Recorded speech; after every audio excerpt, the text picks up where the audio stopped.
마이크를 이렇게 PPT를 가지고 같이 설교를 준비했습니다. 그래서 마이크를 좀 빼서 이렇게 보도록 하겠습니다. 제 말씀을 따로 준비를 제가 드린 PPT에 있어서 지금 바로 넘겨보도록 하겠습니다. 같이 또 한번 읽을 필요가 없을 것 같아서요. 오늘 설교 제목을 분별력이라고 잡았습니다.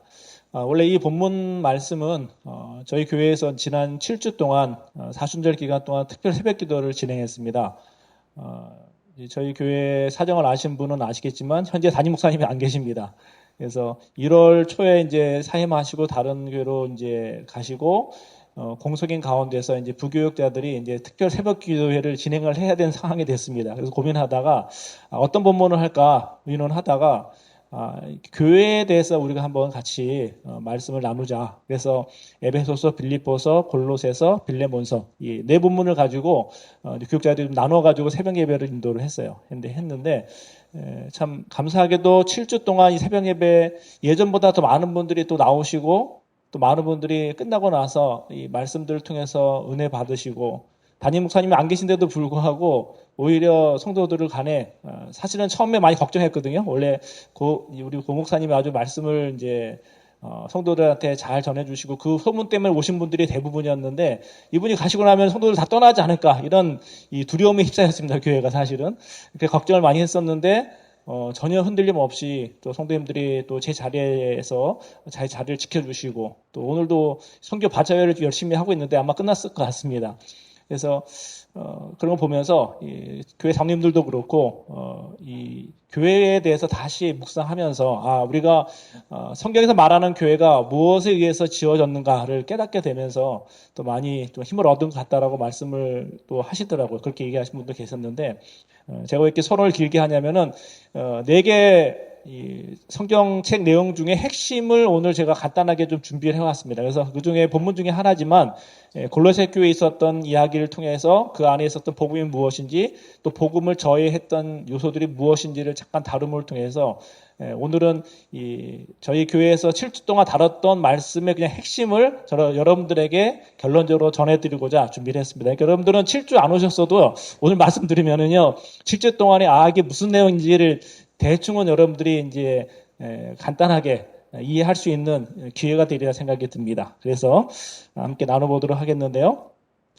먼저 여러분들 위조지폐 감별사 아시죠? 한국에 이분이 가장 유명한 분인데요. 신도섭 씨라고 있습니다. 근데 이분이 10년 동안 달러를 감별하는데 우리나라 돈으로 2조 원을 감별해서 이제 분별해 냈다고 합니다. 그래서 기계보다도 더 확실하게 위조 지폐를 감별하는 분이라고 소문이 나 있는데 이분이 책도 썼어요. 책도 쓰고 이제 신문에 나왔는데 이분이 위조 지폐를 감별하는 노하우가 무엇인가 물었는데 뭐라고 했을 것 같습니까? 뭐라고 했을까요? 그것은 바로 진짜를 제대로 알아야 가짜가 보인다. 그러니까 진짜를 계속 연구했다는 것입니다. 그래서 먹어보기도 하고 또 뭐 만져보기도 하고 수없이 계속해서 진짜를 만져보고 경험해보고 해보니까 그때부터 딱 가짜가 오니까 이거 가짜다. 바로 분별하게 됐다는 것이에요. 그래서 진짜 지폐를 알아보는 것은 가짜를 알아보는 것인데 믿음도 마찬가지입니다. 우리가 믿음 생활 한다라고 하지만 한번 우리가 과거에 믿음 생활 했을 때 하고 지금 하고 비교해 봤을 때 옛날에는 좀 가짜였던 것 같아. 그냥 옛날에는 그냥 껄렁껄렁 했던 것 같아. 그런 경험들이 있으세요? 없으세요? 없으세요? 저는 목사인데도 저는 진짜 지금도 아직 뭐 정말 제대로 된 목사라고 생각하진 않습니다. 저도 사실 부족한데 하나님의 은혜로 지금 목회하고 있고 말씀 전하고 있는 거지. 제가 저를 보면은 내 김성원 내가 이래가지고 어떻게 하나님 말씀을 전하나 그런 생각이 들 때가 많거든요. 그래도 근데 예전에 하면 더 하죠. 더 했는데 어떻게 보면 우리가 믿음 생활 한다고 하지만 좀 어떻게 보면 제대로 된 좀 하나님께서 원하시는 믿음 생활을 하기가 쉽지 않다는 것입니다. 그래서 때로는 우리의 삶 가운데 가짜 믿음 생활을 할 때가 많다는 것이에요. 그래서 우리가 이것을 좀 점검해 보는 시간이 되면 좋을 것 같은데 가짜 믿음이냐 진짜 믿음이냐 분별할 수 있는 방법은 무엇일까요? 그 기준은 무엇일까요? 무엇 같습니까? 한번 생각해 보세요. 사실은 내가 믿음 생활도 가짜나 진짜냐 이 고민조차도 안 하고 하는 사람들이 많긴 합니다. 사실은 솔직히 이야기해서. 근데 이 고민부터 하셔야 되고 가짜가 무엇인지 분별해내고 진짜가 무엇인지 알아서 그 길을 가는 것이 지혜로운 성도의 삶이다라고 생각이 듭니다. 그것은 바로 오늘 본문에서 말합니다. 19절에 나와 있는데 바로 머리 대신 그리스도와 연결되어지는 것. 그러니까 그리스도하고 연결되어질 때 그때부터 진짜 믿음 생활이 이어진다는 것이에요. 근데 우리는 그냥 성경을 통해서 그리스도가 누구신지, 하나님이 누구신지, 성령님이 누구신지는 압니다. 아는데 이 연결이 안 돼 있어요. 연결이 안 된 상태로 그냥 지식적으로 남이 들은 말한 이야기로 목사님이 이야기해 준 게 맞나 보다라고 하면서 그 얘기는 그 얘기고 나는 나고 이게 분리된 상태로 신앙생활을 한다는 것이에요. 자, 그렇다면은 이 머리 대신 그리스도와 연결되었다라는 것은 무엇을 의미하는 것일까요? 제가 이제 오늘 본문의 이 부분에 대해서 뭐 자세하게 신학적으로 성경 주해로 나와 있지는 않지만, 제가 그래도 한 20년 넘게 이제 부교육자 때부터 지금까지 목회를 하면서, 깨닫는 것이 무엇이냐면, 연결되었다라는 것은 바로 무엇이냐? 그것은 바로 복음을 통해서 예수님의 생명이 나에게 공급되어져 있다는 것입니다. 그러니까 성도의 믿음의 시작은 예수 그리스도의 생명이 우리 안에 들어오는 것이에요. 그냥 우리가 복음하면은 예수님께서 나를 대신해 죽으셨다. 십자가 지셨다. 그냥 그것을 지식적으로 아는 거로 생각하는데 그 지식과 내가 아는 것을 통해서 내 안에 예수님의 생명이 들어오는 것입니다. 믿으십니까? 예. 한번 생각해 보세요. 여러분 안에 예수님의 생명이 있으세요? 한번 고민해 보시기 바랍니다. 정말로 내 안에 예수님의 생명이 있는가? 그리고 이 생명이 내 안에 들어와서 연합해서 내 살과 피가 되어서 나를 움직이는가? 그리고 그것을 통해서 내가 자라고 있는가? 열매 맺고 있는가? 성화를 이뤄가고 있는가? 많은 신학자들이 예수 믿으면 구원받는다 라고 이야기를 합니다. 또 어떤 신학자는 믿기만 하면 구원받느냐? 삶이 따라와야지 이런 얘기를 해요. 근데 둘 다 맞는 말이에요. 왜 맞냐면은 이 복음이 우리의 안에 생명이 되어지면은 그 생명으로 인해서 우리의 살과 피가 연합해서 성장하면서 성화를 이뤄가는 거예요. 그러니까 하나예요, 사실은. 근데 문제는 진짜 내 안에 생명이 들어왔을 때 이것이 이렇게 이루어지는데 생명이 안 들어온 상태로 내가 뭔가 하려고 하니까 결국 문제가 생기는 것입니다. 근데 그것을 또 이론적으로 설명을 하려고 하니까 엉뚱한 말을 하게 되는 것이에요. 결국 하나입니다. 동전의 양면처럼 하나라는 것이에요. 정말로 진짜 예수님의 생명이 내 안에 들어오면은 그것으로 인해서 우리는 예수님과 연합하면서 자라면서 성화가 일어나면서 열매 맺는다는 것이에요. 우리가 이 원리를 기억할 수 있길 바랍니다. 그러니까 이 원리조차도 기억 못하니까 자꾸 그냥 엉뚱한 얘기에 우리가 끌려가고 헤매고 믿는다고 하지만 이게 어떻게 믿는 건가? 어떨 때 감정적으로 막 은혜가 임하면은 내가 제대로 믿고 감정이 막 다운되면은 내가 제대로 믿음이 있는 건가 없는 건가? 이게 막 방황할 때가 많은데요. 이 원리를 기억하시면 돼요. 내가 믿음이 다운되었다? 그러면 내가 지금 예수님의 생명을 붙잡고 있는가? 예수님의 생명을 의지해서 살고 있는가? 점검해 보면 돼요. 말씀을 통해 점검해 보면 됩니다. 점검해 볼 때 서서히 다시 그 생명이 일어나면서 우리를 살아나게 한다는 것입니다. 자, 그렇다면은 이 머리 대신 그리스도와 연결됨이란 이렇게 제가 이제 여러분들에게 말씀을 드렸는데 그렇다면은 복음이란 무엇인가? 이제 복음이란. 복음이란 이제 우리 노진성 목사님 통해서 또 신전 목사님 통해서 많이 들으셨을 것이에요. 그죠? 노 목사님이 늘 외치는 게 복음인데 자, 복음이 뭡니까? 복음 아마 아실 거예요. 아실 텐데 실제적으로 이 복음이 나의 삶 가운데 어떻게 내 내면에 들어와서 나를 움직이게 하는가를 경험하고 체험하고 그 힘을 정말로 내 삶 가운데서 활용하면서 맛보는 사람이 얼마나 있을까? 고민을 해봅니다. 한번 고민해 보시기 바랍니다. 복음이란 무엇인가? 다른 것이 아닙니다. 간단하게 이야기해서 기쁜 소식이에요. 기쁜 소식. 구원의 선포이고 이게 이제 우리가 다 알고 있는 내용인데 그럼 기쁜 소식이고 예수님께서 나를 대신해 죽으셨고 그 소식으로 인해서 내가 구원받았다. 맞아요. 맞는 말인데 근데 이게 나에게 어떻게 영향을 미치냐는 것이. 제가 여러분들에게 하나 예를 드리겠는데요. 전쟁이 일어났습니다. 전쟁이 일어났는데 전쟁터에서 우리가 이제 한 나라라고 했을 때 왕이 군사들 이끌고 가서 이제 싸웁니다. 싸웠는데 그 왕이 결국 적들을 물리쳤어요. 물리치고 이제 성에 있는 백성들한테 이제 소식을 전해줍니다. 이제 우리가 전쟁에서 이겼다라고 소식을 전해줍니다. 소식을 전해줄 때 우리는 싸우진 않았지만 왕이 우리를 대신해서 나가서 싸워서 이겼어요. 그러면 우리가 이긴 거예요, 진 거예요? 이긴 거죠. 그것이 바로 그 소식을 듣는 것이 바로 복음, 기쁜 소식이라는 것이고 이것이 이 구원의 선포라는 것입니다. 그러니까 결국은 복음은 우리의 힘으로 할 수 없는 것, 우리의 능력으로 할 수 없는 것을 예수님께서 대신 감당하시고 이겨내심을 통해서 우리로 하여금 승리케 하셨다는 것이에요. 그래서 우리에게 구원을 주셨다는 것입니다. 그래서 우리가 복음하면은 그냥 지식적으로 예수님께서 날 대신해 죽으셨습니다라고 알고 끝나는 것이 아니라 내가 할 수 없는 것을 깨닫고 내 능력으로 안 되는데 주님께서 날 대신해서 죽으시고 마귀와의 싸움에서 승리하셨고 그 힘으로 내가 구원받았다는 것을 내가 받아들이는 것이에요. 그러니까 이 복음 안에는 나의 약함을 깨닫는 것이고 또 이 복음 안에는 그리스도의 전지전능하심을 내가 인정하고 믿는 것입니다. 이게 복음이에요. 그리고 이것은 우리의 노력으로 되는 것이 아니라 하나님의 은혜이고 선물이라는 것입니다. 그리고 이것은 내가 그것을 믿음으로 인해서 받아들임으로 인해서 나의 왕 되신 주님을 내가 인정하고 받아들이겠습니다. 라고 고백함을 통해서 그 능력이 우리에게 임한다는 것입니다. 그래서 사람의 노력과 공로가 필요해요, 안 해요? 사람의 노력과 공로가 있어야 돼요, 없어야 돼요? 예, 필요 없는 것이에요, 사실은. 이 구원에 있어서는 우리의 노력과 공로가 필요 없습니다. 왜? 할 수 없기 때문에. 우리의 능력으로는 우리의 구원을 이룰 수가 없어요. 아무리 노력해도요.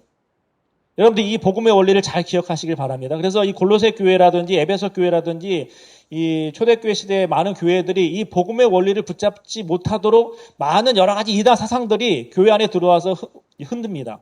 그래서 이 사도 바울이 그것을 바로잡아주기 위해서 이 복음에 대해서 예수 그리스도에 대해서 강하게 이야기를 하고 있는 것입니다. 자, 사람의 노력과 공로가 필요 없다라고 말씀을 드렸고요. 자, 그렇다면 이제 아까 제가 좀 전까지 이야기한 것이 뭐냐면은 진짜예요, 진짜. 무엇이 진짜인지 말씀을 드린 것이고 이제 가짜가 이제 교회 안에 들어옵니다. 이 골로새 교회 안에 가짜가 들어오는데 이 가짜가 이단 사상을 통해서 들어오는데요. 무엇이 있었냐면 대표적으로 율법주의가 있었습니다. 율법주의. 여러분들이 오늘 읽은 내용에도 있고요. 전체 큰 본문 안에 다 들어있는데 여러분들이 이제 나중에 한번 집에서 읽어보시길 바라고요. 율법주의는 뭐냐면은 절기, 안식일, 규례, 율법 이것을 지켜야 된다는 것이에요. 그러니까 유대주의자들이 더 강조했던 것 같은데 이것도 또한 예수님을 믿음으로 구원받지만 이것도 지켜야 된다라고 이야기합니다. 그래서 이것을 지키는 자기 자신들을 자랑해요. 거봐라, 우리는 이것을 다 지키고 있어. 너 이방인들 이런 거 안 하고 있잖아. 그건 제대로 된 믿음이 아니야. 이런 식으로 사람들한테 강요하고 가르칩니다. 그래서 사람들이 믿음으로 구원받는다라고 이방인들이 교회 안에 들어왔는데 이런 얘기를 하는 사람도 있으니까 믿음이 흔들리는 거예요. 나는 이 토라 잘 모르는데 나는 절기 잘 못 지키는데 그러면 괜히 죄책감에 흔들립니다. 두려움이 들어옵니다. 그러면서 그런 말 하는 사람들의 말에 끌려가기 시작하는 것이에요. 이 율법주의의 문제는 뭐냐면 결국은 자기를 자랑하는 것입니다. 내가 이것 했어. 내가 말씀을 얼마나 읽었어. 내가 얼마큼 기도해. 현대교회 안에도 이런 율법주의의 모습으로 우리 안에 많은 신앙의 모습들이 들어와 있습니다. 잘못된 신앙의 모습들이. 이게 이제 첫 번째 들어온 이단 사상의 모습이고요. 두 번째는 이제 천사 숭배.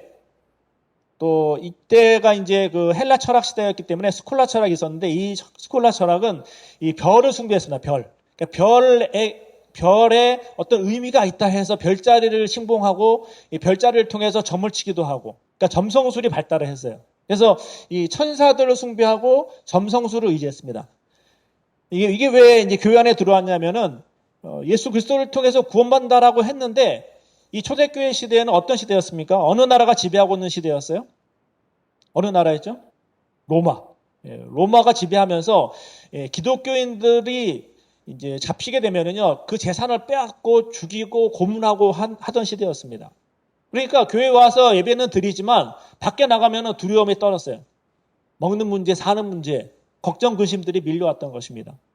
그러다 보니까 이런 영적인 존재를 체험한 사람들이 이야기를 합니다. 아, 내가 천사의 계시를 들어보니까 이러이러하더라고. 당신도 그렇게 살면 안 되고 이렇게 살아야 돼.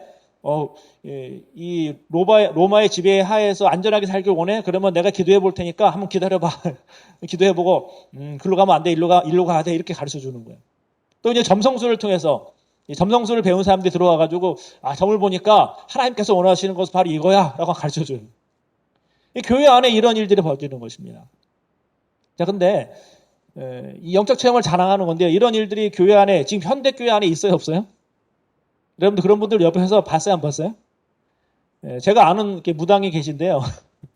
예, 예, 동자하시는 모시는 무당인데 제가 예전에 사역했던 교회 이제 새벽님이 열심히 나오셨어요. 그래가지고 이분이 자기가 이제 무당이지만 자기가 이제 신을 동자신도 모시고 뭐 무슨 장구신도 모시는 한 신 하나 두세 개 모신다 그러더라고요. 그래서 그 집도 가가지고 신방 가서 이제 예배도 드려줬었거든요.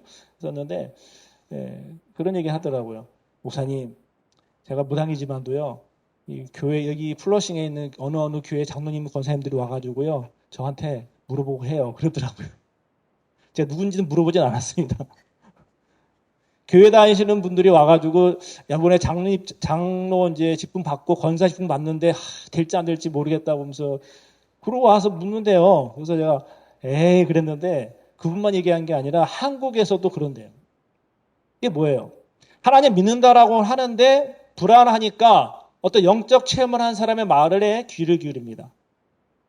그러니까 뭐 내가 경험하지 못한 말을 하는 사람들의 말에 이제 내 믿음을 거기에 맡기는 거예요.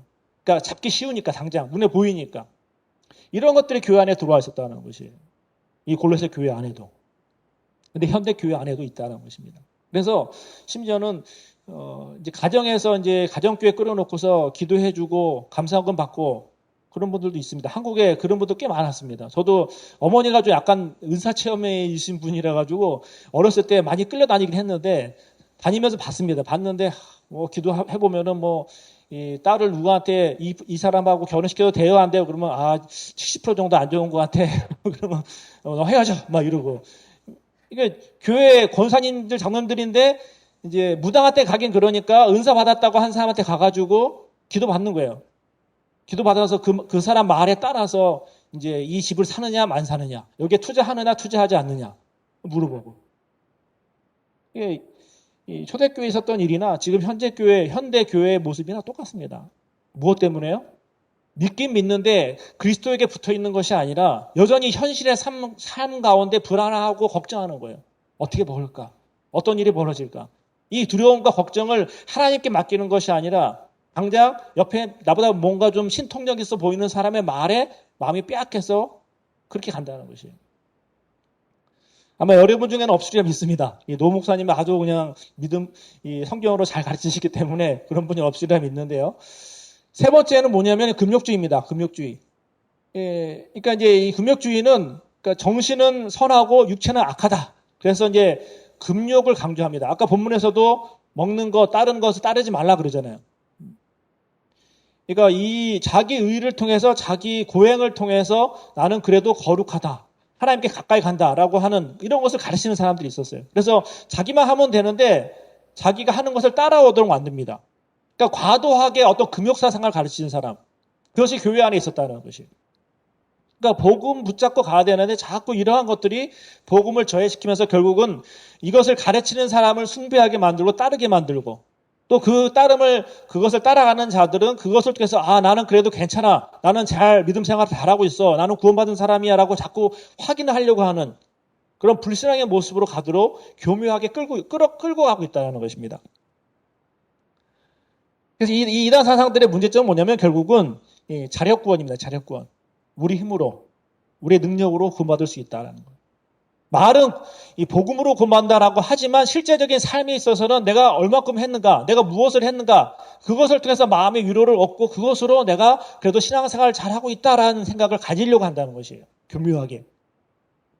그러면서 이것을 가르치는 사람은 열심과 충성을 요구합니다. 이게 필요해. 열심히 해야 돼. 교회를 위해서 충성해야 되고 봉사해야 되고 교회를 위해서 봉사하고 충성해야 되죠. 근데 이 복음 외에 이것도 필요하기 때문에 이것을 해라라고 이야기하게 되어질 때 결국 사람은 결국 자기 의로서 신앙생활을 하게 되어지는 이 모순에 빠지게 되어진다는 것입니다. 그리고 이제 이런 과정 속에서 영적 체험을 했다거나 뭔가 남다른 말을 하는 사람들은 자기를 우상화시켜요. 여러분들 교회에서 아마 우리 이제 믿음으로 사는 교회는 그렇지 않겠지만도요. 우리 주변의 교회들 보면은 교회가 어느 정도 부흥하고 성장하잖아요. 그럼 어떤 일이 벌어지느냐? 그 교회를 이끌었던 목회자 중심의 어떤 신격화가 이루어지기 시작합니다. 그러니까 목회자가 처음에는 순수하고 깨끗하고 정말로 복음만 붙잡고 가다가 성도수가 늘어나고 교회 헌금이 늘어나고 건물이 막 올라가고 하기 시작하면요. 자기도 모르는 사이에 자기가 하나님 다음에 뭐나 되는 것처럼 성도들 앞에 나서려고 합니다. 그리고 더 부와 권력과 명예와 세상 복을 추구합니다. 그런 일들을 우리는 한국교회 모습 속에서 많이 보고 있습니다. 그리고 그런 사람들은 어떻게 하느냐? 비난과 정죄를 통해서 사람들을 조종합니다. 그러니까 사람들이 내 말을 안 따라오면은 당신 목사 말 안 들으면 어떻게 되는지 알아? 목사한테 반대하면 어떤 일이 벌어지는지 알아? 과거에 있었던 예를 들면서 이제 설교 속에서 어떤 사람이 목사님 말에 순종 안 해가지고 집안이 3대째 고생하고 있다는 걸 은근히 예화를 만듭니다. 그러면서 듣는 사람들은 맞아, 목사님 말에 반대하면 안 돼. 무조건 따라가야 돼. 그러니까 정죄로서 이 두려움을 통해서 사람을 조종하는 거예요. 근데 사실은 이 설교 안에 교묘하게 이런 것들이 많이 이게 깔려 있습니다. 이걸 이용하는 목사님들은. 그래서 우리는 제가 오늘 설교 제목을 분별함이라고 했잖아요. 분별해야 됩니다. 이 분별은 제가 여러분들에게 해줄 수 있는 게 아니라 여러분들 스스로 분별해야 돼요. 여러분의 영혼을 지키기 위해서. 참된 복음에 서 있고 잘못된 이단 사상이 나에게 들어와서 나를 조종하지 않도록 하기 위해서 늘 분별하는 생각을 여러분들이 가져야 된다는 것입니다.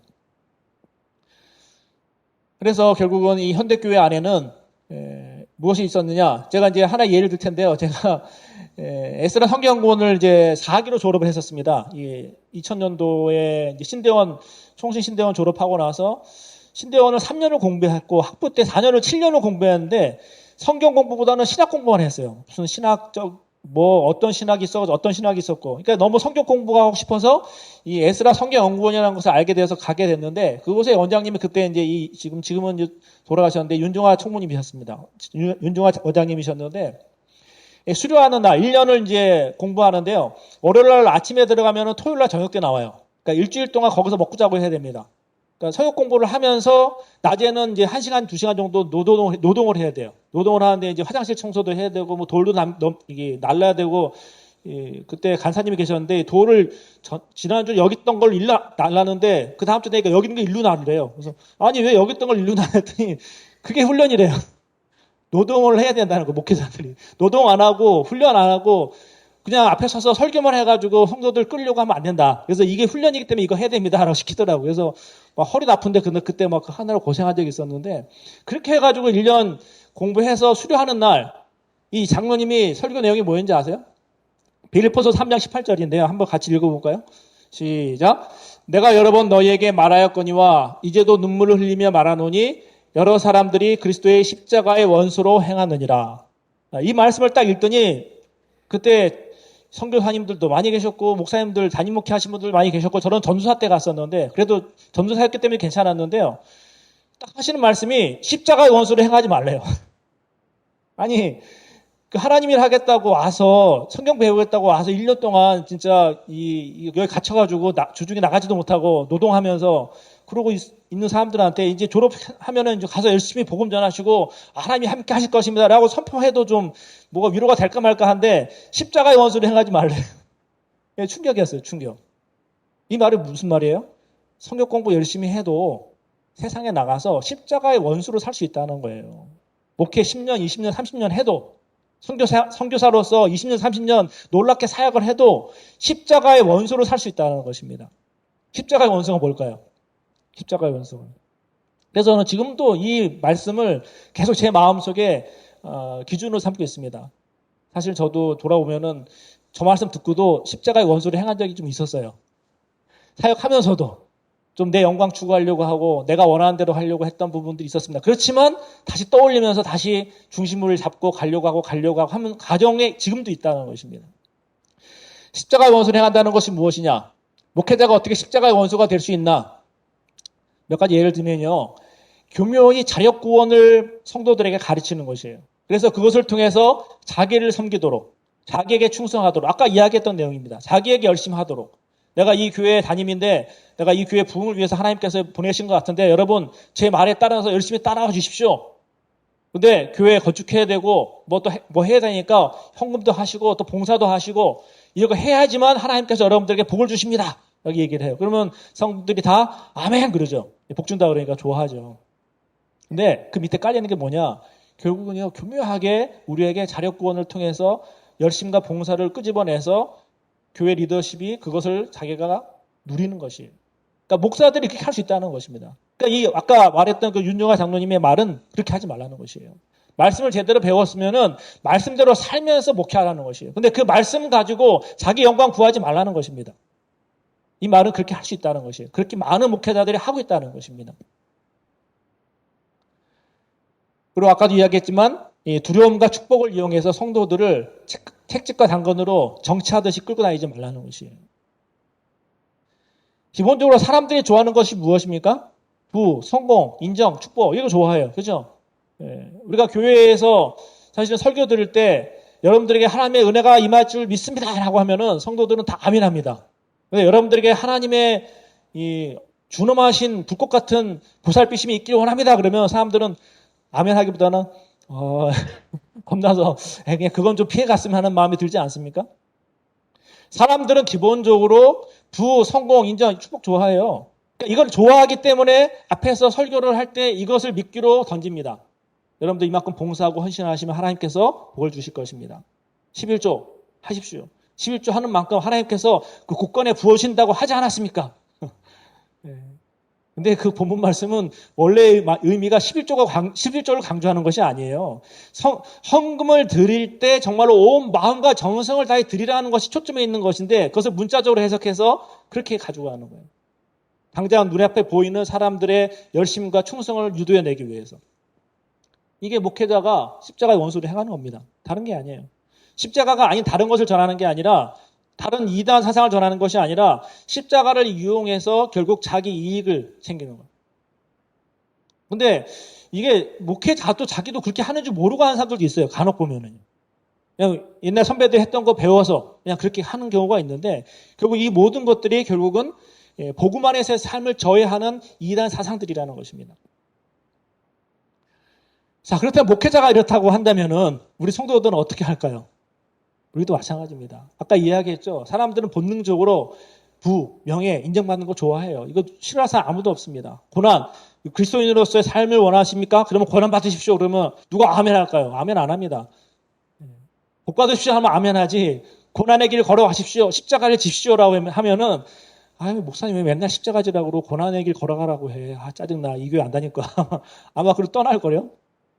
그래서 제대로 복음을 전하는 교회는요, 성도들이 보면은 많지 않아요, 사실은.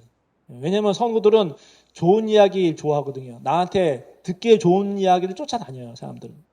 제대로 복음을 모르는 사람들은. 근데 복음을 제대로 알기 시작하면은요, 이 말이 나에겐 좀 안 좋지만 나에게 양약이 된다는 것을 압니다. 그래서 그 말씀을 붙잡고 가는 것이에요. 그것이 바로 복음, 생명 안에 있는 자에게 나타나는 삶의 모습이라는 것입니다. 지금 제가 몇 가지 글을 적어 왔는데, 그러니까 교회 안에서 예수님보다 내가 더 커지려고 합니다. 내가 더 복받고, 내가 인정받고, 내가 존경받으려고 해요. 여기서 장로 5천, 권사 3천이 뭐냐. 한국의 가장 큰 교회 내용이에요. 이야기인데요. 제가 아는 분이 권사님이셨는데, 이분이 자녀들한테 전화해가지고요, 돈을 보내라 그런 거예요. 그래서 자녀들 왜요? 그랬더니, 내가 이번에 권사 임직을 받는데, 3천만 원 내야 된다는 거예요. 아, 엄마 무슨 3천만 원이 우리한테 어디 있어요? 왜 그걸 하세요? 야!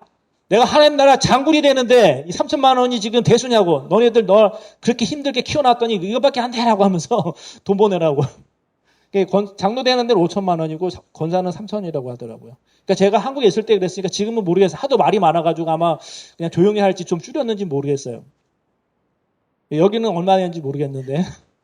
좀, 노진수 목사님이 좀 싸게 해주지 않을까요?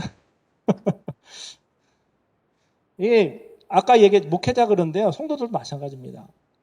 복음에 붙잡혀 있지 않으면요. 결국은 내 본능대로 내가 원하는 것을 추구하는 것이에요. 교회 안에 예수님 믿는다라고 하지만, 섬긴다라고 하지만 여전히 이런 습관들이, 이단 사상들이 우리 안에 박혀 있는 것이에요. 근데 그것을 분별하지 못할 때 우리는 어떻게 보면 신앙생활을 한다라고 하지만, 믿음 생활을 한다라고 하지만, 이게 참된 믿음 생활이 아닌 가짜 믿음 생활을 할 수 있다는 것입니다. 이제 마무리로 들어가려고 하는데 며칠 전이죠. 한국의 모 교단에서 제가 속했었던 교단인데요. 이름을 이야기하면 좀 그럴 것 같아서 이렇게 했습니다. 이제 인터넷으로 나가는 것 같아서 수 들어올까봐. 모 교단에서 연합기도회를 했는데요. 여기에 한 목사님이 설교를 초청받아서 하셨어요. 하셨는데 이분이 어떤 얘기 했냐면은 지금 현대 교회를 이야기하면서 이 교회는 사대교회와 같다. 그래서 하나님께서 회개하라고 말하고 있다.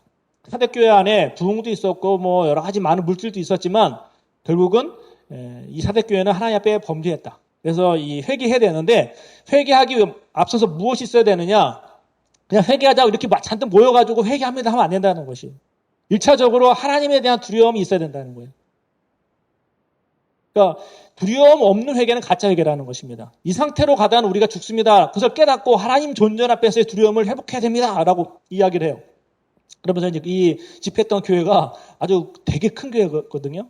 제가 보기에는 한국에 아마 5손가락 안에 드는 교회 사이즈였을 것 같아요. 근데 그 목사님이 참 대단하신 것 같아요. 여러분, 이 멋있는 예배당 짓느라고 얼마나 수고 많으셨습니까? 정말 하나님의 은혜로 정말 이 교회 건물 지으신 것 같습니다. 그래서 좋게 이야기하세요. 하나님의 은혜인 것 같다고. 근데 여러분 50년 후에 자녀들이 이 예배당이 없으면 이 예배당을 어떻게 하겠습니까? 지금 유럽교회 예배당들이 비어가고 있는데 지금 우리 자녀들이 믿음 생활 제대로 하지 않으면 이 교회 건물 어떻게 유지하겠습니까? 라고 이제 얘기를 하시는 거예요. 그러면서 이야기하는 것이 뭐냐면은 지금 한국교회, 대학교회, 기독교인 청년들이 4%도 안 된대요. 4%도 안 된대요. 그러니까 이미 교회를 떠나고 있는 거예요. 근데 그 떠나는 이유 중에 하나가 뭐냐면은 교회에 질린 거예요. 교회에 상처받은 거예요. 교회 목회자들의 모습 속에서 믿을 만한 것이 없으니까 교회를 신뢰하지 않으니까 교회 안 온다는 것이에요. 그러면서 이 목사님이 이 회개, 진정한 회개에 대해서 이야기하면서 우리가 회개해야 된다고. 먼저 하나님에 대한 두려움을 깨닫고 진짜 회개해야 됩니다. 이런 행사하듯이 뭐 이렇게 그냥 모여서 뭔가 와 하고서 하나의 그냥 드러내기 위한 것을 하면 안 된다라고 이제 설교를 했어요. 설교를 하고 내려갔는데요. 그 다음에 이제 다음 설교자가 올라왔는데 누군지 얘기 안 할 텐데 한번 찾아보세요. 그분이 무슨 설교를 했냐면은 바로 이어서 하는 겁니다. 과거를 묻지 말라는 거예요. 여러분, 이 한국교회를 지금까지 하나님의 은혜 가운데 부흥시켜 주셨습니다. 그런 과정 속에서 좀 어려움도 있었고 뭐 이런 문제도 있었지만 중요한 것은 이 시점에서 하나님께서 우리에게 더 놀라운 은혜와 사명을 주셨다는 것입니다. 제가 비슷하게 하는지 모르겠어요. 그렇기 때문에 우리는 과거에 대해서 뭐 문제 있다 할지라도 그런 거 생각하지 말고 못한 거고 묻고 이제 다시 새롭게 시작하면 됩니다. 하나님께 주신 비전을 붙잡고 나아갑시다 라고 이제 선포하시는 거예요. 그러니까 성도들이 앞에 설교했던 분 설교할 때는 아멘이 별로 없었거든요. 근데 이분이 설교할 때는 아멘 하면서 뭐 은혜 받는 거예요. 그래서 제가 이게 뭐 어떻게 돌아가는 거냐 진짜. 네, 좀 그런 생각이 들었어요. 그러면서 이제 한국교회 비전을 이야기하면서 목회자와 교회마다 하나님께서 주신 비전이 다르다라는 거예요. 목회자마다. 그래서 목회자는 각자 그 맡은 비전 따라서 가면 된다 이거예요. 근데 어떻게 생각드십니까, 여러분들? 이 설교가 진짜 복음에 근거한 설교 같아요? 아니면 교묘하게 이렇게 꽈서 비복음적인 설교로 하는 것 같아요? 구분이 되세요? 저는 구분이 됐기 때문에 이야기하는 거예요. 근데 많은 분들은 아이 뭐 그래 교회가 크고 돈 많아서 교회가 더 많은 일을 하면 되지라고 생각할지 모릅니다. 근데요 앞에 제가 3가지 이야기했잖아요. 교회 안에 들어와 있는 이단 사상들 교묘하게 사람의 의, 자기 주장, 자기 노력, 공로를 이용해서 뭔가 대단한 것을 만들어 가려고 합니다. 성공적인 거, 남들이 보기에 대단한 것. 그런데요, 예수님께서는 이 땅에 오셔서 어떻게 하셨습니까? 그래, 대단하실 분 같으면은 로마 제국을 무너뜨리고 왕이 되시면 되죠. 근데 예수님은 그렇게 안 하셨어요. 이 땅에 오셔서 고난 받으시고 배신당하시고 십자가 지시고 마지막에 죽으셨어요. 예수님께서 우리에게 보여주신 십자가의 길입니다. 근데 많은 교회들은 십자가를 따라가려고 하는 것이 아니라 십자가의 길이라고 하면서 땅에서 영광에서 에서의 부흥에서의 어떤 사람들이 따라고 가라고 역시 하나님의 시작에서 그것은 그분의 모양에서 물질적인 것 사람들이 보기에 얼마나 축복을 받는 것입니다. 그래서 그분의 그렇다고 해서 교회 돈이 많나 아니고 교회 돈을 이렇게 하면 안 되고 사람들이 많이 모이면 안 된다. 그게 하는 것이 많이 모이더라도 돈이 많이 모이더라도 본질을 제대로 깨닫고 그 본질의 근거에서 그 물질과 사람들을 특성하고 써낸다는 것이에요. 단순하게 그냥 이건 옳고 이건 그러다 그 얘기하는 것이 아니고 우리가 이 분별을 하지 않을 때 결국은 우리도 똑같이 이 골로새 교회 또 에베소 교회에 있었던 그런 모습들을 또 따라가는 삶의 모습이 될 수 있다는 것이에요. 저는 오늘 성도님들이 많이 오지는 못했다고 말씀하시는데 적은 숫자라도 괜찮아요. 여기 계신 분들 2분, 3분이라도 제대로 복음을 깨닫고 그분들이 복음 안에 근거해서 삶을 살아가시고 교회를 위해서 헌신하시면요.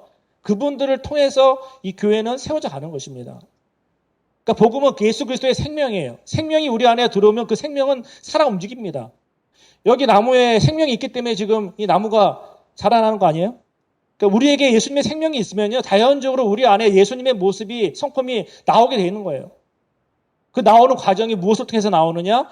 말씀을 봄을 통해서, 말씀 묵상하면서 계속해서 나를 죽이고 예수님이 살아나시도록 나를 또 치고 복종시키는 과정을 통해서 예수님이 온전히 내 삶을 통해서 나타나는 것입니다. 그 삶을 영적 지도자가 해나가고 성도들이 해나갈 때 그 안에 참된 교회의 모습이 세워져 가는 것이에요. 사람들이 바라보는 모습, 사람들이 환호하는 모습이 아니라 남들은 뭐라고 한들 신경 쓰지 않고 우리 안에 있는 참된 복음을 붙잡고 나아갈 때 하나님께서는 그것을 통해서 하나님의 일을 이루어 가신다는 것입니다.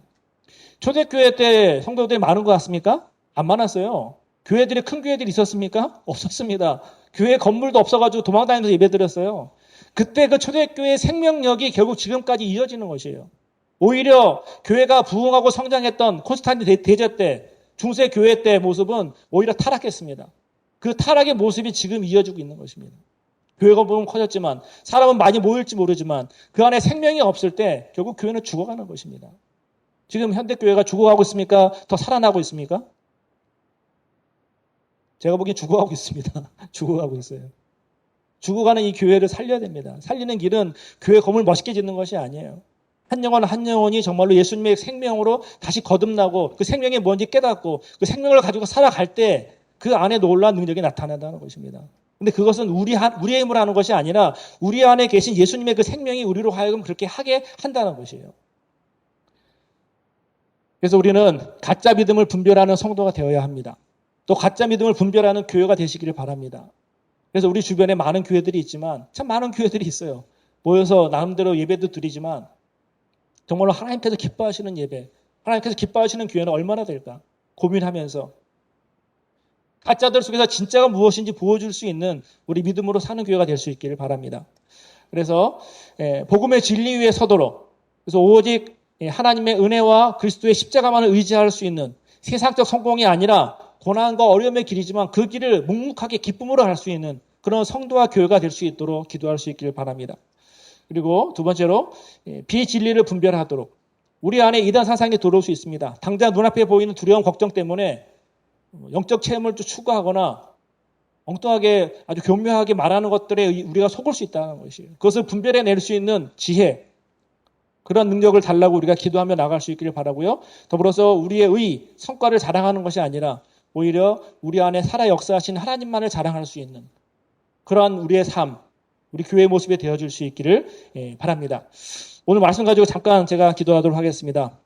이렇게 기도할 텐데 여러분 짧게 한번 마음속에 오늘 주신 말씀 기억해 보시면서 하나님, 내가 분별하는 성도가 되겠습니다. 우리 교회가 분별하는 교회가 되기를 원합니다. 내 안에 복음의 생명력이 살아나서 이 땅 안에서 또 내 가정 안에서 우리 주변 사람들에게 복음을 드러내는 자의 삶을 살 수 있도록 인도하여 주시옵소서. 우리 잠깐 기도하고 제가 마무리 기도하도록 하겠습니다.